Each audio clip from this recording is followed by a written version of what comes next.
Murali brings with him a wealth of experience in adult development. He comes in highly recommended by some of my very close contacts. In his 2 decades of experience in corporates, he has learned the nuances of developing individuals. Murali brings with him an uncanny enthusiasm to help professionals to live their dreams and aspirations in organizations. He believes that it is possible for individuals to maximize their full potential with adequate support, and vows in ending discrimination of all kinds. That's so beautiful. And is working to raise funds to support India in this initiative. So he also holds an ICF certification for coaching and is an organizational development OD facilitator. For those of us in HR will know that OD is pretty much, it's always that golden role that everybody thrives to be in. And so he's certified in EQ as well, Hogan assessment, OPQ 32, Harrison assessment for leadership agility, 360 and transformative alignment mapper. Very, very nice. Now, wait for it. Today, he's going to be talking to us on how you should write your CV of failures before coming up with your CV of success. This is so revolutionary. I'm going to stop share and pass the floor. Thank you for your generous introduction and having me for this, this webinar. It's indeed a wonderful, I think, a wonderful initiative that Singapore is taking to support people who are looking for jobs. So I think this is fantastic, and I'm really happy and glad and excited to be part of this initiative. So thank you so much for having me. So I know that there are a lot of people on the call, and we're going to be talking about an antithesis to what a CV should be speaking about, right? So typically we like to talk good things about ourselves, which is, I think, good. But there are also not so good things about ourselves that we need to be aware of, right? Before we really go and present ourselves. So what I was saying is that it's important for us to be aware of certain things before we present ourselves for an interview, or we put our profile on a document. So CV of failures, I think, is a very important and very interesting topic that I came across, and I thought I'll share that with you as well, right? So I've worked in the IT services industry. I've been part of the hiring teams. I've hired graduates. I've hired experienced professionals.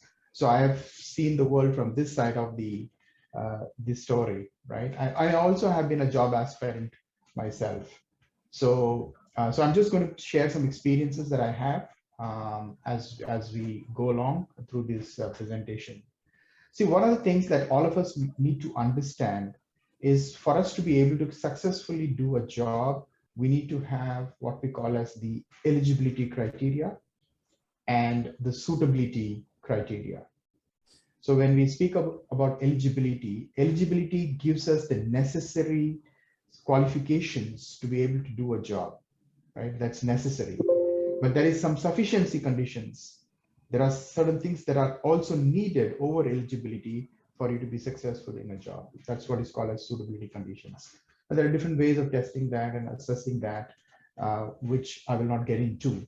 I think I'll leave you kind of alluded to that as culture fit, but it's, I think, a body of knowledge, body of inquiry that a person can get into, right? So if somebody's interested, we can talk about that in the Q&A.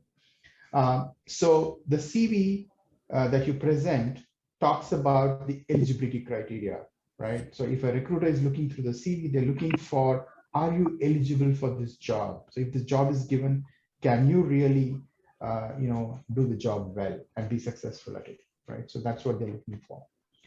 Now, what I'm going to really do today is to talk to you about, me as a job aspirant as well, right? So I'm going to kind of dovetail my own experience of, looking for a job with the concept that I'm going to present.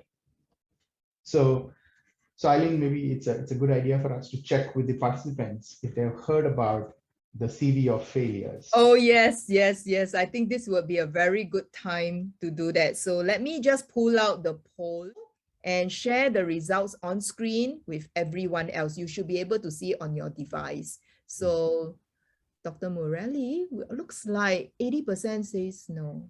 Yeah, okay. All right, so I think it kind of segues and sets us up to find out and be curious about what the CV of Failures is and how should I use it, right?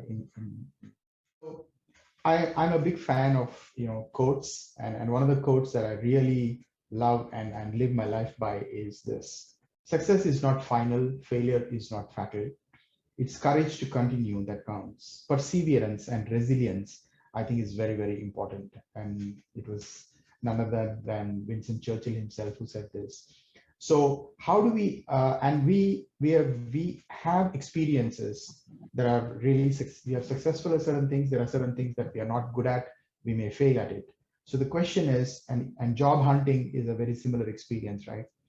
So just to go back maybe some 25, 30 years ago, when I was graduating from a college, by the way, I completed a PhD in mathematics. And after getting a PhD in mathematics, all you can do is to teach and research. That's what everybody aspires to. And that's what I was aspiring to. So I would have applied to various universities and institutes within India. And this was early 90s.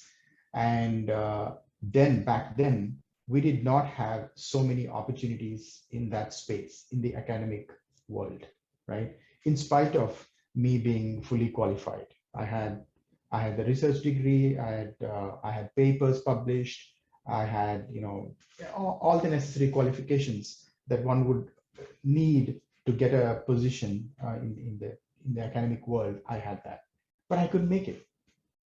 Now, one of the things, life teaches you by going through this experience, it humbles you, right? You sometimes think, oh, I have got everything. I'm the greatest, the best person in the world. But when you meet with failure, it humbles you, right? But what did I do? And I'll kind of talk through that story, right? So it's important to talk about failures, and I'll come quickly to that and why it is important as well, right?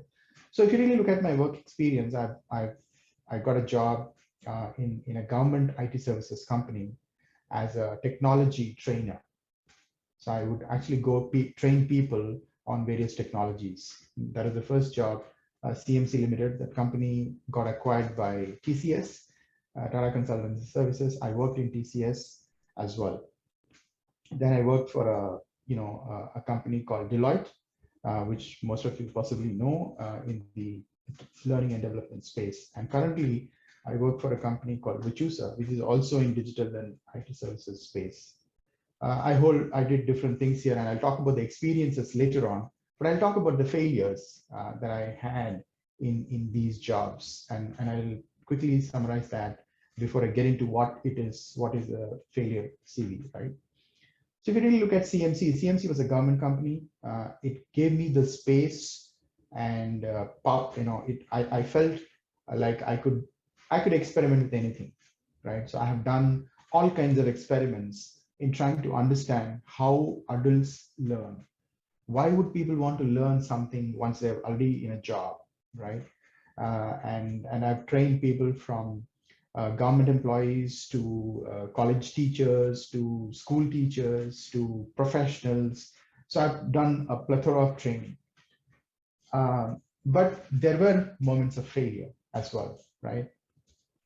So there was this training program that I was going to, which I was well prepared. I was quite confident, a very experienced, trainer, so to speak, and one of the, I would say, a good trainer, right? People really loved the classes that I would deliver.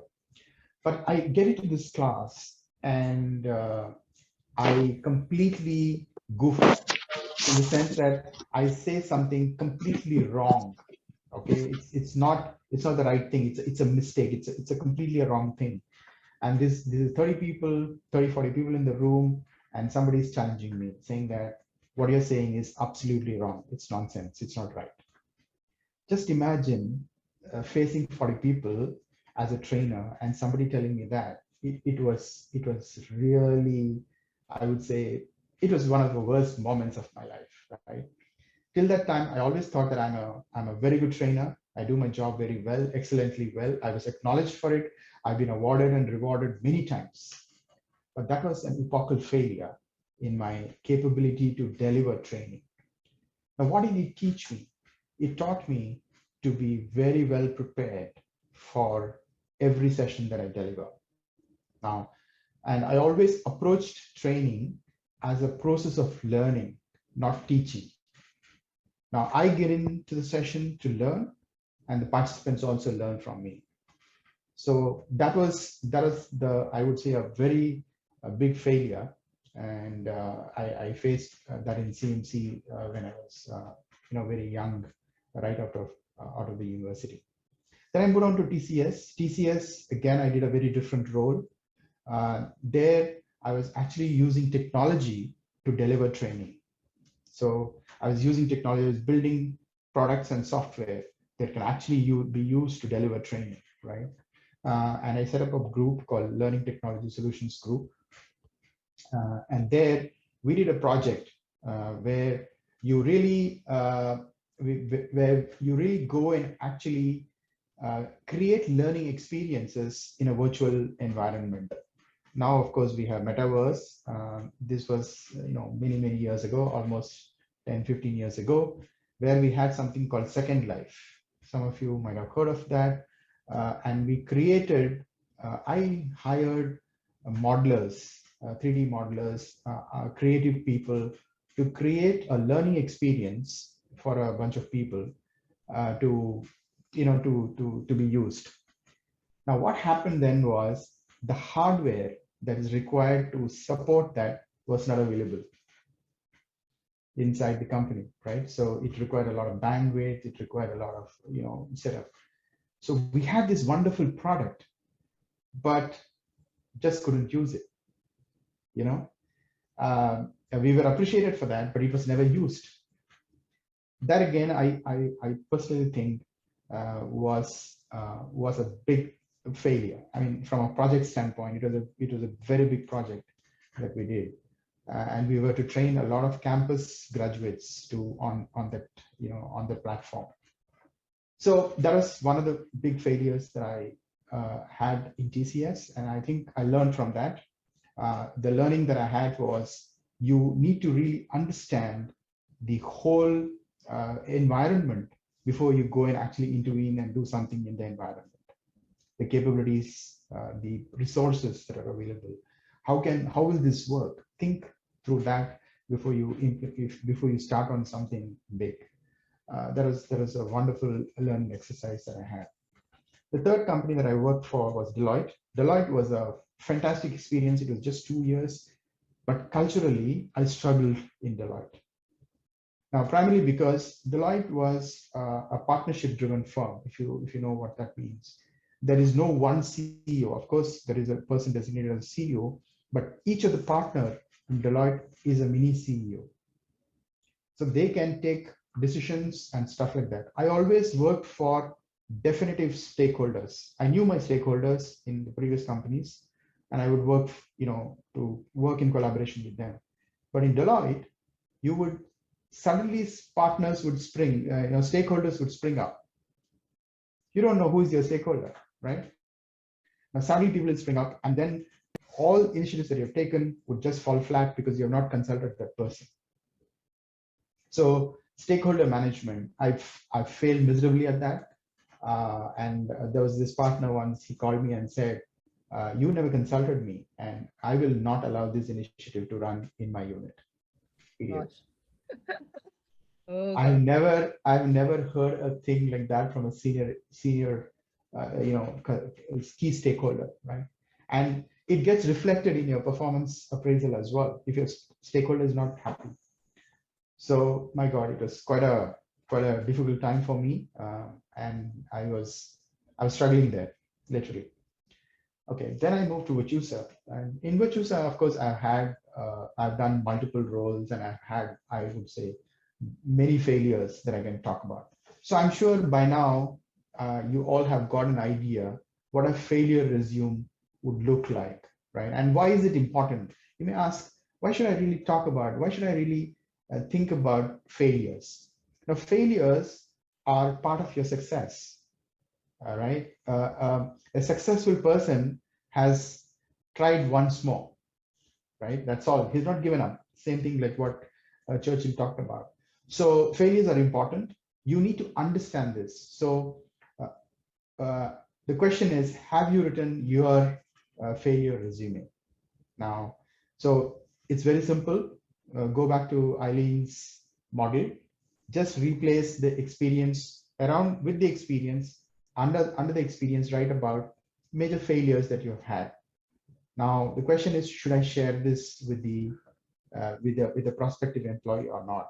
Right? Yeah, I'm sure the audience are all thinking, yeah, what is Dr. Murali talking about? Yeah, he's really talking about something that will not even get me a job, right? Yeah.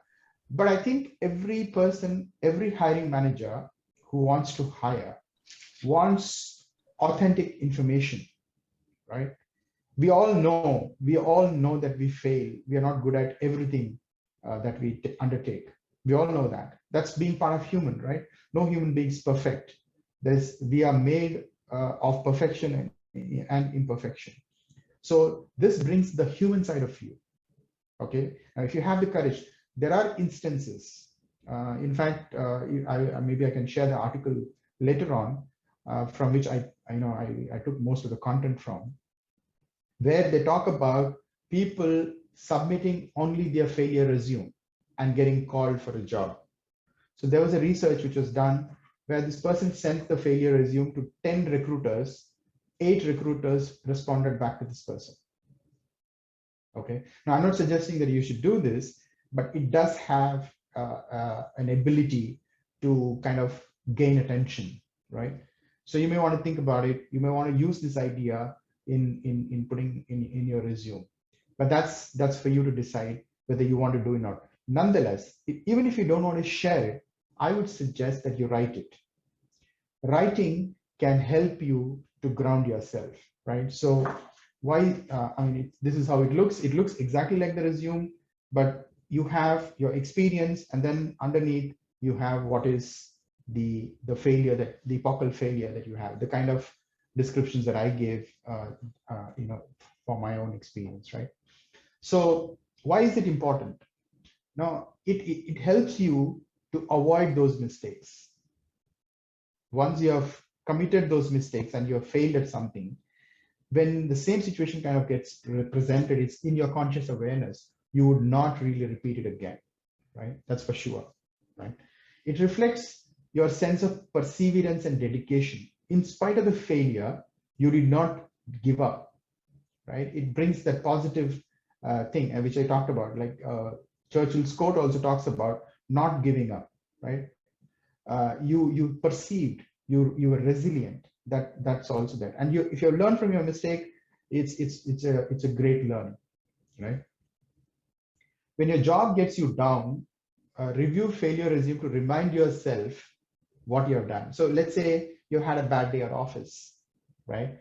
All of us have that. Not every day in the office is a great day. Sometimes we don't have a great day at office. Now, when that happens, look at your failure resume. This will help you to regenerate yourself. Oh my God, I've gone through so much. I've struggled so much in life. In spite of all the struggles, I have been able to come back. So this is nothing, right? A manager shouting at me or a small mistake that I've done is nothing for me. I can't bounce back. So it can be used in that way, even if you're not going to share it with the prospective employer. Yeah. And then, so this is the part I talked about. You can actually also, many times, this is very important. When you look at your failure resume, and if you write it clearly, you can discern the real failure from a perceived failure. Now, what does this mean? Many times we are told in our jobs, hey, you did not do this well, you're bad at it, you're not good at it, and all of that. That's not failure. That's a perceived failure. Somebody's telling us that. But when I see it for myself, when I know what I could have done better, or I've missed, noticing something, then I know it's a real failure, right? I overlooked it. I slept at the wheel, right? I slept on my watch. So that's where I think the real failure will come. So that comes out in while you write your failure resume. And also to develop strategies to avoid mistakes, similar mistakes in the future, which is, I think, a well-known fact of looking at failures.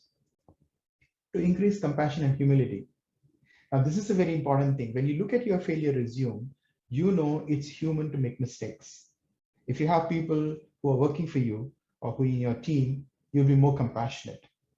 You'll be humble as well, because you're not like this da-da-da person who can do everything. You are also prone to make mistakes, right? And then you also overcome fear of failure. A lot of us have this. We avoid taking risks primarily because we fear failure. Now, if you have seen the kind of failures that you have gone through at a glance, you will overcome that fear, right? And others can also learn from your failure, right? So this is how it could be used, even if you're not going to actually present it to an employer, right? Now, coming back to the story that I started with about my own journey, I said I was not able to really get an academic position, right? Teaching a job, right?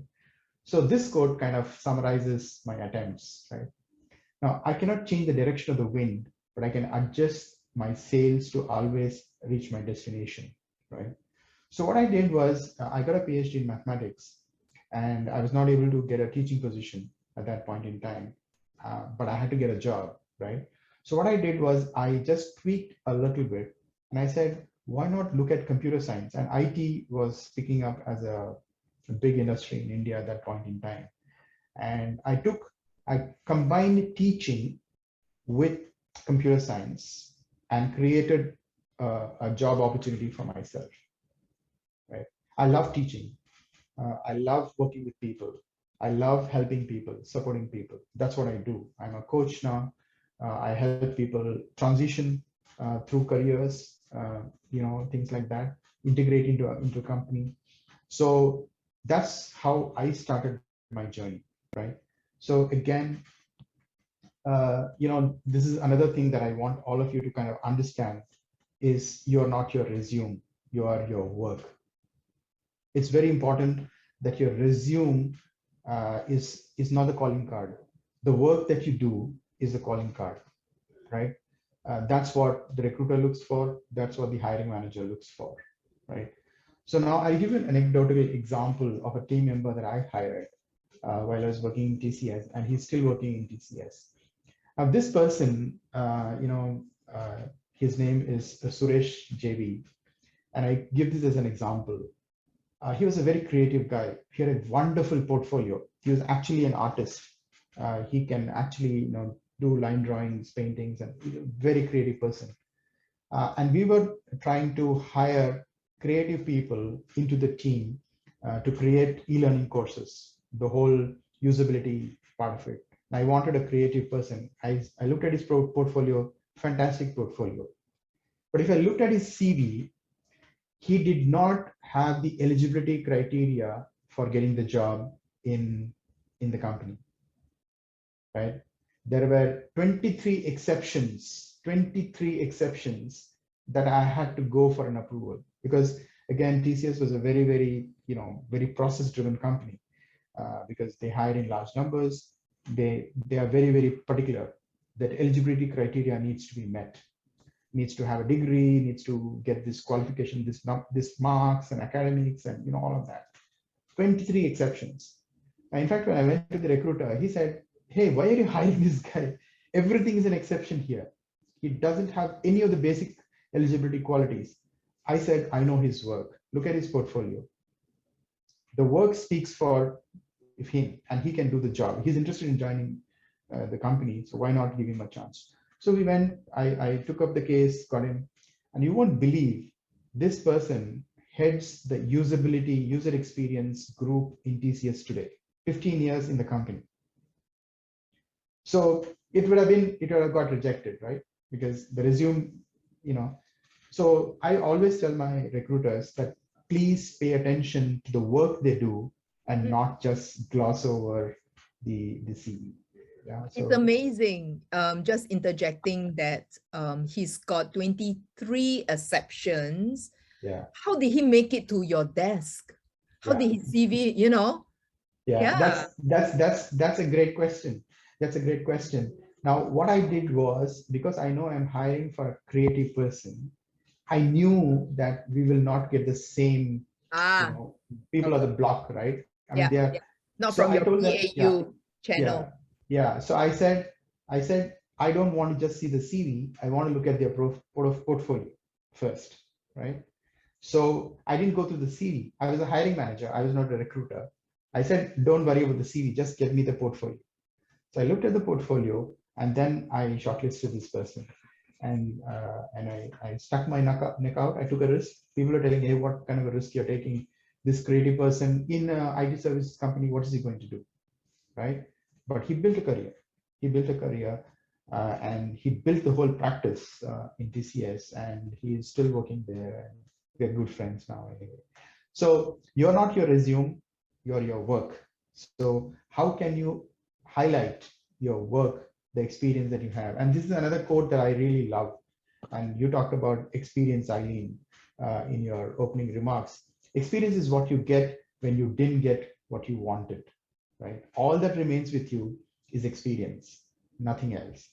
Randy Pausch was a Carnegie Mellon professor. He gave out a lecture called The Last Lecture, where he talks about living your own dreams. It's a wonderful lecture. Maybe you should Google it. It's a good motivational talk. He's no more. Randy died of pancreatic cancer, but it's a wonderful lecture for all of us to see and learn from. So experience is what you get when you didn't get what you wanted, right? That's what remains with you. So what did I do in my career journey? So I talked about the failures, and I'm coming back to the same slide again. Each organization that I worked for, I created and charted my own experience. What is the experience that I can get, even if I don't get my promotion, even if I don't get the increments or salary rises or whatever? What experience can I get from this job, right? So when I was teaching, I was experimenting. I was experimenting with a lot of things. Very, very, I would say, different kinds of ways of teaching, right? So that's what I was doing in CMC, in TCS technology, right? Playing with technology, literally. The project that I talked about, which was a failure, was a wonderful project. Worked with a lot of creative people, created models, 3D modeling, real life experience using the gaming like technology, stuff like that. Deloitte was a very different experience as well. So I crafted my experience through through the career journey that I had, and always that's what remains with you. The final thing you're going to talk about is the experience that you have in doing your jobs. So that is my last slide. There was a question, if the individual changed job, is that perceived as failures? No, I in my personal personal the response that I have is it's not a failure. The Yeah. question though is why are you changing your job? And this is again a favorite thing that I say. If you're running away from something, and if you're running towards something, what are you running towards? I think it's very important. Many people run away from something. I run away from a bad boss, run away from a toxic culture. I don't like this company. I don't like the work that I do, and things like that. I'm running away from that. But what am I running towards? What do I really want? That's important. And second thing people fail to understand is never work for an individual. Individuals come and go. Organizations are bigger, right? So you of course you have to work with your boss and stuff like that. You have to have a good relationship and all that. That's important. But bosses come and go. No boss is permanent. So work for your own passion, work for your satisfaction, work for adding value. If you're doing that, and if you are want to change company, want to create another experience, that's perfectly fine. I don't see that as a failure. Very nice. I think we have a very appropriate question. It says, can I reframe my learnings from failure in my CV as a success? Sure, you could. In fact, what you could do is, instead of writing it as a failure, You could say my learnings on this job, and highlight the failure as a learning, right? See, what happens is, in fact, I've been a hiring manager. When somebody comes and tells me that he has not failed, or he is shy to speak about his or her failure, I don't hire that person. I will not hire that person. I have not hired that person, in spite of them having all the qualifications. How do you feel comfortable talking about your failure is by writing a failure resume. Otherwise, you'll not be able to comfortably speak about it. For you to be able to articulate, to be able to be comfortable with the failures that you have met in your lives.